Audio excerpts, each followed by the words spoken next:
Well, hello. Welcome to the Dave and Dale Music Show. This is episode five. Yeah, episode 5. We are moving along, Dave. I haven't checked our viewership, but It's way I haven't either, but I'm is sure it massively high, Dave? I think so. I mean, I expect it to be. Don't you? I mean, it should be. You're thinking. Yes, that's what we think. So nobody, our wives are super supportive too, right? Yeah. Like mine especially. She can't wait to watch the next version. Oh yeah, I mean the people in our lives think this is the greatest thing. Well, maybe not entirely. Well, Kathy's saying, when are you going to quit your job and do this full time? Because it looks like you're on to something.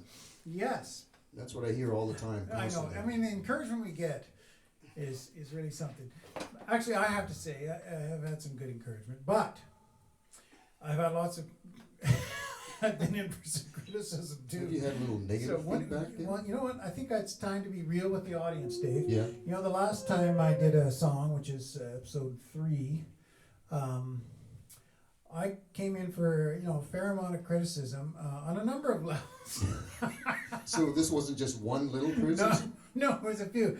So what was the overall impression? So one of the things that I got criticism for was being a little too technical, about chords and stuff. So I want to try to walk the fine balance between not having anything to say.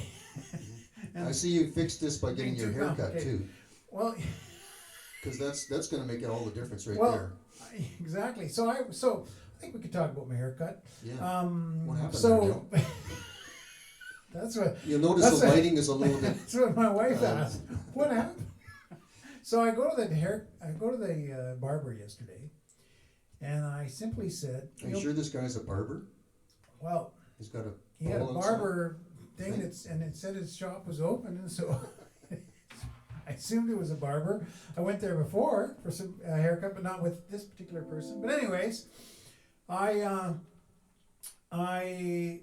asked for it to be a little shorter on the sides and a little longer on the top, and this is what I got. I've never been too terribly fussy about how my haircut is, but turns out I got a fairly dramatic cut. If the music thing doesn't work out, you could be a gangster in a movie.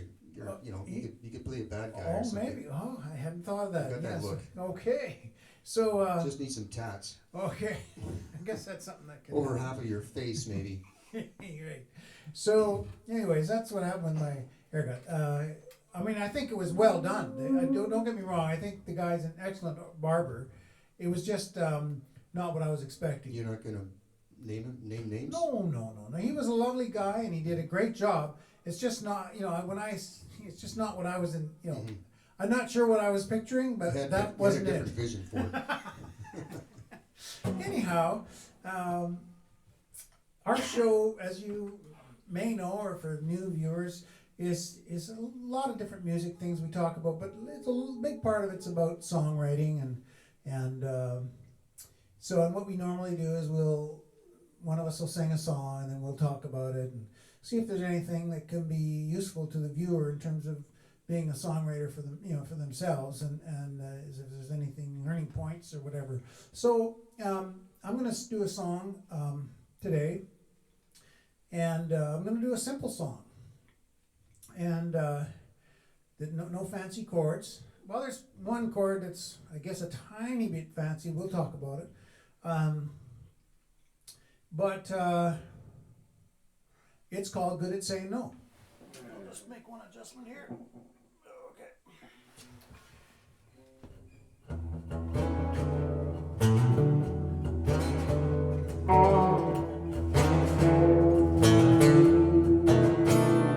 When the canvases come to your house and it's a part of town,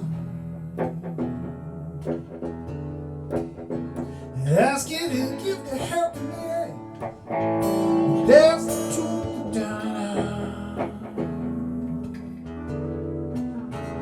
and you silky smooth way, you quick to say something like no thanks, not today, as you turn them away, you turn away because you're good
some nice That's- playing there, Dave. Yeah, Dale, that was fun. I mean, we're gonna start a band, right, Dale?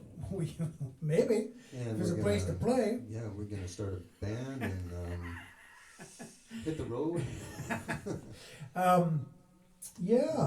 So you, for I those. like that song. That's, Oh, that's a cool song. it's a dead simple song. I mean, it's at least dead simple in terms of the outlining chords. I mean, it's really just a blues. But So I know there's an interesting story about the lyrics on that one. Right, So cool. you should tell everybody okay, about sure, that. sure, yeah. So we live in the Lower Mainland. There's a part of the Lower Mainland here that's called White Rock, and White Rock. Yeah, when people think of that part of town or part of the Lower Mainland, they tend to think that there's a lot of nice homes there, and expensive properties. But years ago, in the '90s, I used to do canvassing for the Salvation Army, and for a couple of years or so, they put me in a part of town that I wasn't familiar with, that had a lot of older homes, and it was clearly a part of the town that was more poorer, more people, regular people, and maybe toward the slightly like poorer our section side, of town. like where we're comfortable. So I did that a couple of years, and almost everyone I'd go there, and almost everybody there in that part of town would give something. I mean, it varied how much they gave, but they almost always gave something. And then they moved me to this part of town with all these giant homes and mansions. And I walked up to this one house, just like a mansion like all the other ones, and I did my little spiel, and the lady said something like, "No thanks, not today," and she she was very smooth, and looked like a person who had all their stuff together, and I walked out of the yard, and I said to myself, "Man, you're good at saying no." And then I just had the idea to write a little song about that, and I've been singing it ever since. It's a fun song to play, and it's obviously a blues, and blues is usually kind of fun for guitar players to play, and that's the story. Yeah, that's really interesting. Yeah.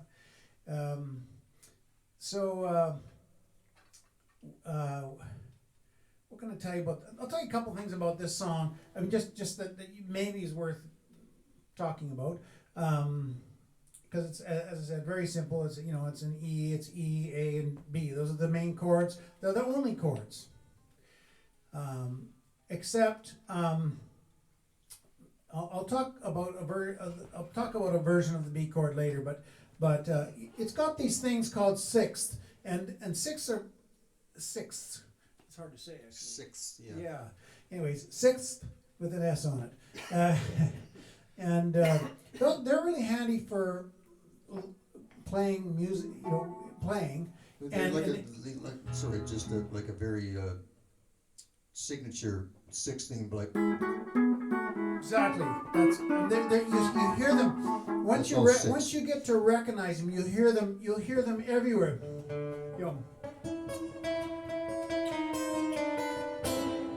Stuff like that, but they're all over. So they're in blues, they're in non-blues, they're in all kinds. But in blues, here's an E7, but I pass through that. I'm going up to, not to get too technical, but you should learn about six. I don't know how much technical, but anyways, it goes. Here I've got the fifth and the third. Here I've got the fourth and the sixth. Here I've got the seventh and the fifth. And yeah, because the cool thing about that is the bass is the same, but you go. But the bass is the same.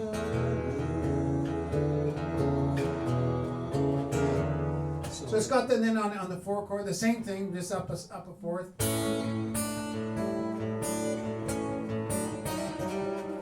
then I do on the fifth. that sort of thing. So that's good. And then in the chorus, I don't actually play an E7 chord. I don't even do it. All I'm doing is, but it's implying it. It's implying the E chord because there's That's like the hook part of the song. Yeah, because you've got it. You've got the root and the sixth there. It goes down to the seventh and the fifth, and it's.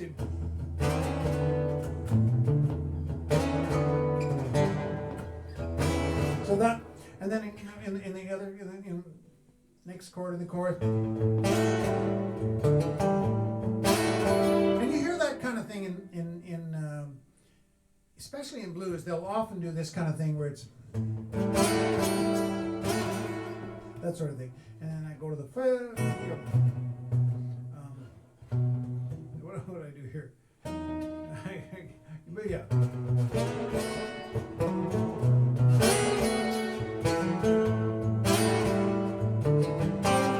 So anyways, that's it's nice. It's a simple thing, but it's cool. You don't always have to plunk out a whole chord because you're good. Good at saying no. Good. It's a little more boring. No, yeah, this is much better. Yeah.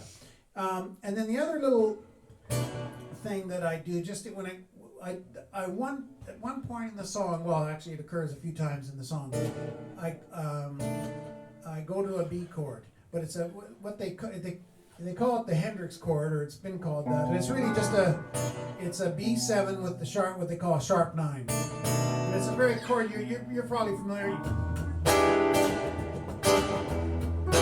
It's got that sound, but it's just a cool biting kind of sound. It's just a little cooler than that. And there's that's useful lots of times, maybe even most of the time. But in this case, that's cooler. Yeah, because it's not as resolved as the other one is. I guess so. It's just got more bite to it. Yeah. So that's a bit about the music, and then I don't think there's much to say about the chord. The words, I think they're self-explanatory, just telling a little story. Mm-hmm. That was what, 10 years ago? Maybe? No, in the 90s. I wrote it in the 90s, wow. sometime in the 90s. Yeah. Yeah. But every now and then you write a song that kind of stays with you, and this is one of those for me. I've played it forever, and it's just a fun song for a band to play, and the audience seems to respond to it well. So yeah, you got to be thankful every time you get one of those kind of songs, no matter how simple it is. Anything else you want to ask me about it, Dave? Or? Well, I mean, it's simple, but yet for me anyway, when I listen to it, I don't think there's a simple song. I just think there's a cool tune, right? I mean, a lot of the songs that are really popular are no more or even less complex than that one. Oh yeah, no, it's true. Yeah, it's not. Yeah. It's not to do. It's just do. If you've got 3 chords, make them really good. In terms of like what you're saying there, you add a lick instead of the chord. Yeah. In the chorus, where that really helps to put a little signature on the tune, I think. Yeah, I mean, a lot of, I think that's a good learning point. Like, just, and I've sort of already just said this, but you don't always have to. A lot of times you'll play the chord, but you don't always have to play the chord. You can just hint at the chord with 1 or 2 notes. I was thinking about that the other day, and bass players. I mean, I think to some extent, like I wrote a song just recently, and I just played it on the guitar, and I thought, Then I thought, well, I'll just play a bass and start with the bass and record it that way, and it worked out really well. And I think of a couple of my favorite artists like Sting and Paul McCartney, both bass players. Yes. There's something to be said, I think, for the way a bass player thinks. Absolutely. It's more foundational, I think, in a lot of ways. Yeah, it's you're absolutely right. A lot of the great songwriters are bass players. Very true. Yeah. They have the whole. I think their brain captures the whole spectrum of music because they got the foundation. They've got the foundation. Their voice is up there. They obviously understand chords to be a good bass player, and they've got the whole thing covered there. No, that's true. And again, feel is important. Like if I'd gone, when the canvases come to your house, in a rich part of town. Now you got a country song, and not a very good one. You know, or there's a million other feels, but it's important to ask yourself, what kind of feel best serves this tune? So in this case, I thought this. I mean, already you're thinking, okay, this is blues. So, anyways, enough of that. It's not that special, but there's a few things about it that are kind of cool. Yeah. Is there anything else we want to talk about with that song, Dave? What about soloing to that song? Well, it's a 12-bar blues basically, so you know, grew up playing hours and hours of that mindlessly so it's, you know, I can be thinking of something completely different and it's not go too far wrong. Yeah, right. Yeah, no, it's true.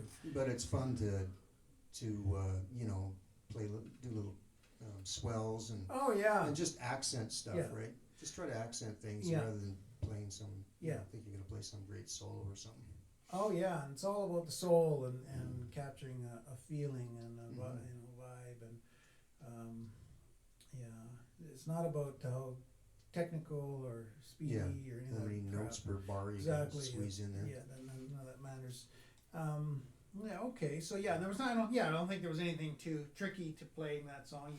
You could hear the Yeah, changes the nice coming. thing about playing to the blues is that you're so familiar with It's it, for me predictable. anyway, Yeah. that I can start to hopefully find some notes that aren't quite, you know, because you're so comfortable with it Yeah. that you're more apt to experiment with it. Yeah. Like if I'm playing a song where I don't really know, you know, have to think about where the chords all the time, then I don't I know. try to go outside the box at all. Yeah, and then you're just not as free to really express yourself because you're trying to guess where are we going next. Yeah, so that's true. But yeah, so it's a lot of fun to play Yeah, for sure. yeah. And in this song, just one more thing from a songwriting point of view, I undoubtedly started with the chorus, even though the verse and the chorus, it's all just one same blues progression. The chorus is in a little higher register, and I started with the chorus, and then worked back from there, and kind of so the verses are a little more low key, and set the stage for the chorus. You didn't have horns on that when you recorded, did you?